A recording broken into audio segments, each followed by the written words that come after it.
Awesome. We're going to have a good friend of mine, Steven, come up. He's a comedian. He's got some interesting things to say. He's definitely going to challenge your paradigms. There might be some paradigmatic shifts. But Steven, come on up onto the microphone, bro. We are so stoked to have you. Come do some stand-up comedy. Make us laugh, make us think. Oh my God, you always build me up, man. Jesus Christ, I gotta look at this. Beautiful. Hey, one more time for CL. Woo! I like you guys all sound good tonight. You all obviously practiced. You all sound sweet. I was at the Toad last week, and Jesus, there was some kid went up and he was like, I don't know, he was playing tones that only like dogs were hearing, like these frequencies. I mean, it's just like, you have to be able to carry it, to be able to lift it slightly. Jesus Christ, that guy was terrible, man. All right, here we are, back at the ice box, man. And I always feel like we're renting out a James Bond villain's lair or something to do an act here. This always looks like some... Do you expect me to talk, Gold Lager? Well, Mr. Bond, I expect you to drink. Okay, you know, it's kind of lit like a Walgreens zone here. It could use a little coming to the stage, a new guitarist and baby wipes, half off, aisle 3. All right, oh my God, so good to be here again. Yeah, my name is Steve Conn. And as you guys can probably imagine, I grew up, you know, there were the jives. I was getting like, oh, con man, or con artist, right? You know, or guy whose religion killed our Messiah and controls all the money in the world. And we're gonna kick his ass in the parking lot, you know? All those old little chestnuts, you know, those are fun. But all right. I'm here to assure you guys, you know, listen, my dad, he voted for Ralph Nader, he likes thrift stores. Me, I drink a lot, I'm bad with money. I'm here, I'm going to disabuse all the Jewish stereotypes you might have built up over the years. No problem. I just like, it drives me nuts with Trump, when people defend Trump and they say, hey man, he's not a white supremacist or an anti-Semite, he loves Jews, man. I mean, look, he's got like Jared Kushner, his son-in-law, you know, the real estate and tax fraud, and Jeffrey Epstein, the pedophile, and Netanyahu rolls over Palestinian kids with tanks, man, he loves Jews. It's like, yeah, please stop helping, sir. I really don't need those examples, you know, it's like great, but oh man, I like you guys over here. I've been looking at you guys. Are you going to perform later, sir? Is that what's happening? Or? We're not performing, tear it up. You guys are like great. It's like senior discount at the Megadeth concert with you guys. You guys are awesome. Yeah. Go for it. No, I believe it. I believe it. No, I got the one, whatever's left. You just got to rock it out, you know. No, I mean, like, I saw the Stones with my dad this summer, you know, that was pretty awesome. They're still out there doing it, you know. My dad said, you know, why can't, hey, you know, I'm their age, why can't I be out there and do what they're doing? He said, Pop, because no one wants to pay $300 to watch you sniff your boxers and you clip your ear hairs. So it's a little different area, you know, so. But, yeah, let's see. Bob Dylan, he's still performing. I don't know, did you know this, that Bob in the 70s, in one of his comeback albums, he had a song called Isis. Did you know that? He really did. He had a song called Isis. This thing got a terrorist group that named itself Mr. Tambourine Man. All right? I love that. I'm sorry. I just throw that one in. I just love it so much. What else we got going on?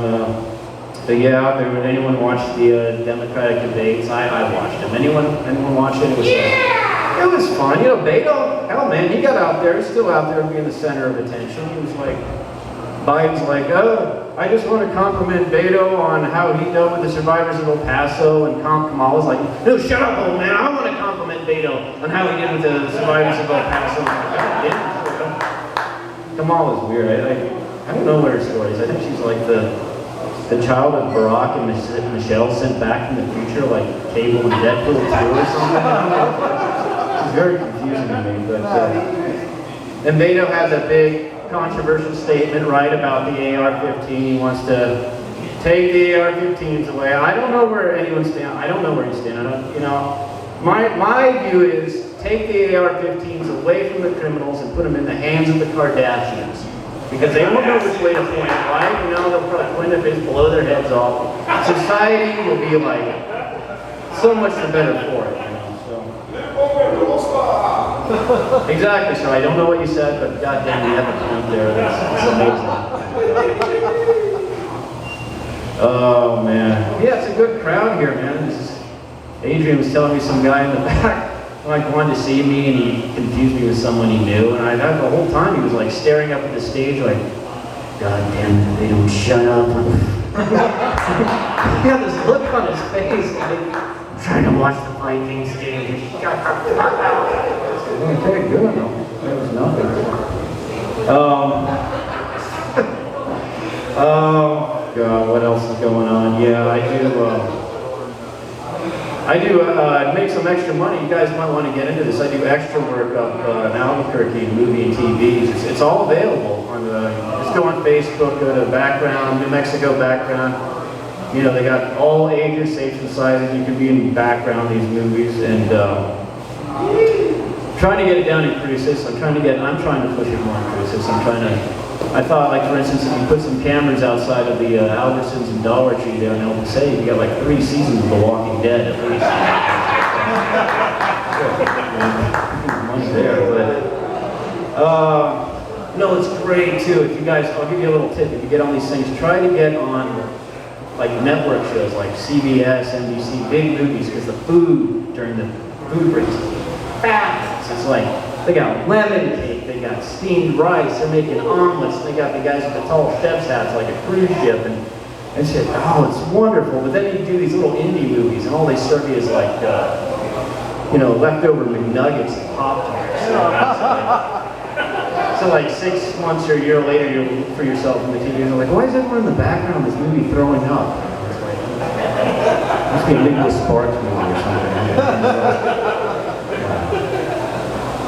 I was trying to make money some other ways. I thought I'd join the military at one point. It didn't work out. I went down to the recruitment office. The guy said, son, are you willing to drive supplies across the desert, you know, and be shot at by the natives, explosions, blown up every moment? I said, well, I used to drive Papa John's, you know, on a Speedway. It can't be that much different.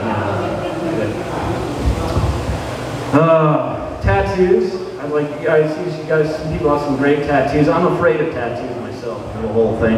I do admire like the full Vato, like narrative tattoo. You know what I mean? Like it starts down here, like down here you got like, you know, the demonic clown and the chica with the headband and the tank top and the lowrider.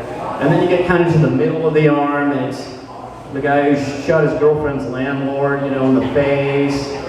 And then it gets to like somewhere in the shoulder, and he's up doing 15 to 20 at Supermax upstate, you know. These are some guys severed ear for a Verizon parody, you know, like, can you hear me now? Like that. That's great. I love the whole story, you know. And, oh my God, what else is going on?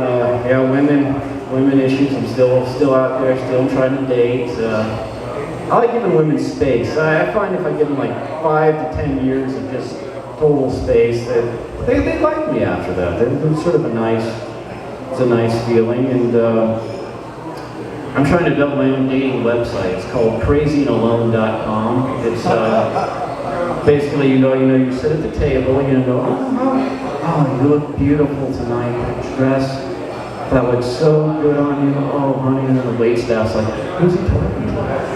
I don't know, just give him some breadsticks, look it out of here, bitch. Plenty of fish.